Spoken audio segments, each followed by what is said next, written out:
My lovely daughter's new boyfriend is a complete idiot, so I offered him some money and a contract to leave her alone. When my daughter turned 18, I noticed a shift. The kind of shift that makes a parent uncomfortable, like watching your reflection blink when you're not. She was still my little girl in some ways, the same one who used to draw crooked hearts on construction paper and call me her hero. But her eyes had started wandering past books and daydreams. They wandered into the world of romance. She asked to start dating and I said yes, reluctantly. I had raised her to be strong, intelligent, and kind. I figured those qualities would guide her well enough, even if I'd never sat her down to describe what a good partner should be like. That was my first mistake. I assumed she'd just know. Weeks passed. She kept to herself about it, which was unlike her. Usually she'd update me on every minute detail of her life. But not this time. Not until the night she walked through the door with him. He had that smug grin and easy charm that some girls fall for too quickly. The kind of guy who looked like he'd seen a gym more times than a book. A little too confident, a little too loud, and so painfully unaware of how unimpressive he really was. Dinner was my test. I kept it civil, polite even, but I watched. I watched how he talked about himself without ever asking questions. I noticed how he laughed too hard at things that weren't funny and chewed like the world owed him applause. He called my antique globe a weird soccer ball. And my heart dropped just a little.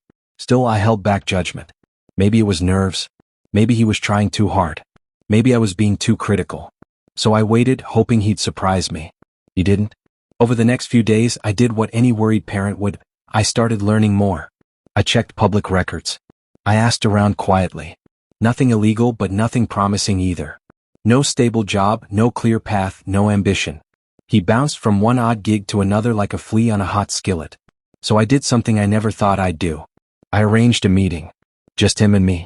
A quiet cafe, neutral ground. I opened with small talk, enough to disarm him. Then I started asking deeper questions. Where do you see yourself in 5 years? I asked.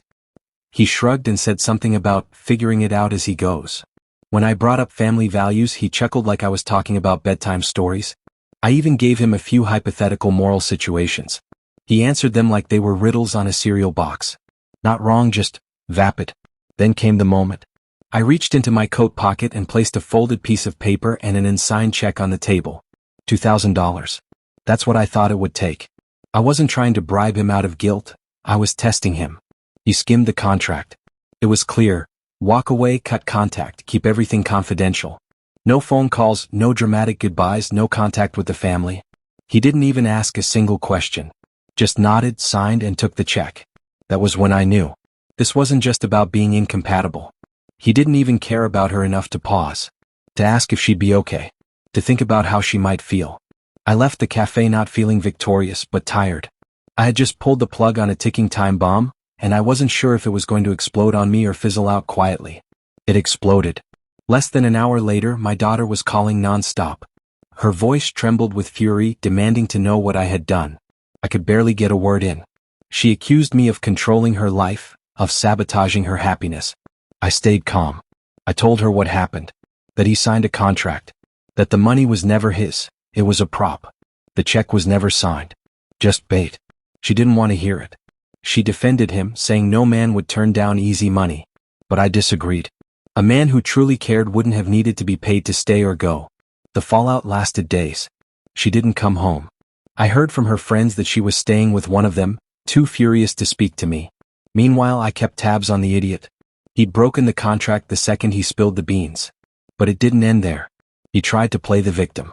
Told people I was manipulating my daughter, controlling her life. Even hinted he might go to the media with it. He clearly didn't read the part of the contract about the non-disclosure clause.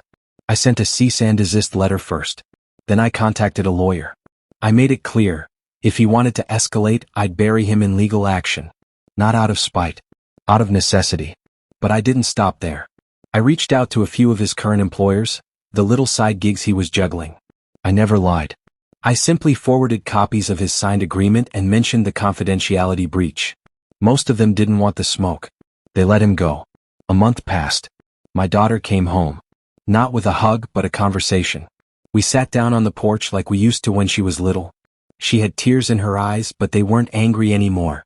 She told me she'd spoken to him again, briefly. He had begged for another chance. Said he was used and set up. But this time she saw it. She saw that when things got hard, he didn't fight for her. He took the money. Blamed everyone but himself. She cried for a while. I didn't say much. I just sat there and listened. Eventually she thanked me.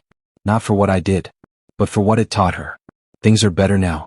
She's cautious, smarter. And I've started talking to her about the kind of love she deserves. Not a fairy tale. Not a savior. But a partner. Someone who values her, who listens, who stands firm when the wind blows hard. As for the boy, he's disappeared into the digital cracks of the world. I still keep the contract in my drawer.